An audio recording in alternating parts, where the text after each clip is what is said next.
Hi. ഇന്ന് Curzon പ്രഭുവിനെ കുറിച്ച് കുറച്ച് കാര്യങ്ങൾ നമുക്ക് പഠിക്കാം. ആലപ്പുഴയെ കിഴക്കിൻ്റെ വെനീസ് എന്ന് വിശേഷിപ്പിച്ച ശ്രീ കഴ്സൺ പ്രഭുവിനെ കുറിച്ച്. Question first. തിരുവിതാംകൂർ സന്ദർശിച്ച ആദ്യ വൈസ്രോയി ആയിരുന്നു കഴ്സൺ പ്രഭു. കഴ്സൺ പ്രഭു തിരുവിതാംകൂർ സന്ദർശിച്ചത് കൊണ്ട് തന്നെ രണ്ടാം ഈഴവ മെമ്മോറിയൽ സമർപ്പിക്കപ്പെട്ട വൈസ്രോയി ആരെന്ന് ചോദിച്ചാൽ കഴ്സൺ പ്രഭുവാണ്. കാരണം അദ്ദേഹം തിരുവിതാംകൂർ സന്ദർശിക്കുമ്പോൾ രണ്ടാം ഈഴവ മെമ്മോറിയൽ സമർപ്പിക്കപ്പെട്ടു. അത് കഴ്സൺ പ്രഭുവിൻ്റെ കയ്യിൽ 1900-ലാണ്.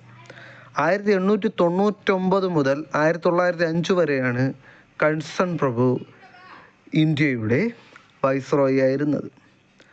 രണ്ടാം ഈഴവ മെമ്മോറിയൽ 1900-ലാണ് സമർപ്പിക്കപ്പെട്ടത്. ലോർഡ് എൽജിൻ II എന്ന വൈസ്രോയിക്ക് ശേഷമാണ് കഴ്സൺ പ്രഭു അധികാരത്തിലെത്തുന്നത്. യൂണിവേഴ്സിറ്റി കമ്മീഷനെ നിയമിച്ചു. അതുപോലെ പോലീസ് സംവിധാനത്തെ പഠിക്കാൻ ആൻഡ്രൂ ഫ്രൈസർ എന്ന് പറയുന്ന ഒരു കമ്മീഷനെയും ഇദ്ദേഹം നിയമിക്കുകയുണ്ടായി.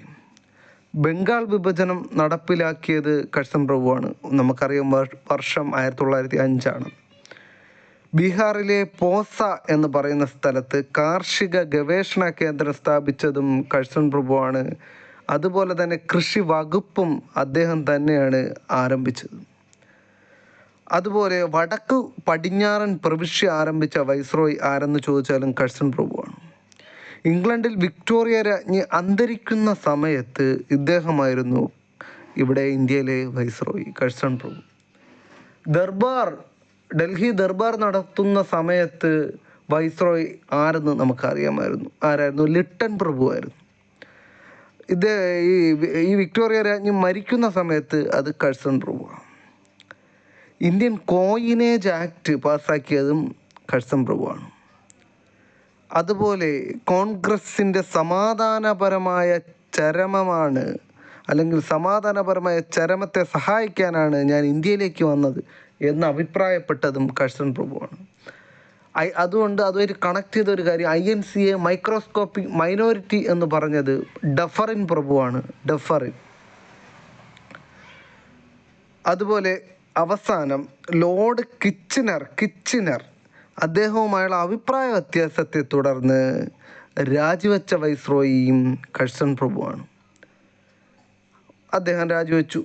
അദ്ദേഹത്തെ കുറിച്ചൊരു ബുക്ക് എഴുതപ്പെട്ടു. The life of Lord Curzon എന്ന പുസ്തകം എഴുതിയത് റൊണാൾഡ് ഷേ. അതായത് കഴ്സൺ പ്രഭുവിൻ്റെ ജീവചരിത്രം the life of Lord Curzon എഴുതിയത് റൊണാൾഡ് ഷേ. സ്വദേശി പ്രസ്ഥാനം ഇതുമായിട്ട് ബന്ധപ്പെട്ടിരിക്കുക. സ്വദേശി പ്രസ്ഥാനത്തിൻ്റെ ഭാഗമായി ബംഗാൾ സ്വദേശി സ്റ്റോഴ്സ് ആരംഭിച്ചത് PC റേ ആണ്. ബംഗാൾ വിഭജനത്തിനെ തുടർന്നാണ് സ്വദേശി പ്രസ്ഥാനം രൂപം കൊള്ളുന്നത്. അതുമായിട്ട് ബന്ധപ്പെട്ട്, അതായത് വിദേശ സാധനങ്ങളെ ബഹിഷ്കരിച്ചതാണ് സ്വദേശി പ്രസ്ഥാനം എന്ന് പറയുന്നത്. ഇതിൽ കഴ്സൺ പ്രഭുവായിട്ട് ബന്ധപ്പെട്ട ഒരു കണക്ഷൻ നമുക്ക് വച്ച് നമുക്ക് കണക്ട് ചെയ്യാം. എന്താണ്? കഴ്സൺ പ്രഭു കൃഷി വകുപ്പ് ആരംഭിച്ചു. കഴ്സൺ പ്രഭു കോൺഗ്രസിൻ്റെ സമാധാനമായ ചരമം ആഗ്രഹിച്ചു. കഴ്സൺ പ്രഭു കിച്ചിനറുമായുള്ള അഭിപ്രായ വ്യത്യാസത്തെ തുടർന്ന് രാജിവെക്കുകയും ചെയ്തു. ഇന്ത്യൻ കോയിനേജ് ആക്റ്റും കഴ്സൺ പ്രഭുവിൻ്റെയാണ്. ഇത്രയും പഠിച്ചാൽ കഴ്സൺ പ്രഭുവായിട്ട് ബന്ധപ്പെട്ട കാര്യങ്ങൾ സ്വയക്തമാക്കാം. അടുത്തൊരു വീഡിയോ ആയിട്ട് കാണാം. Thank you.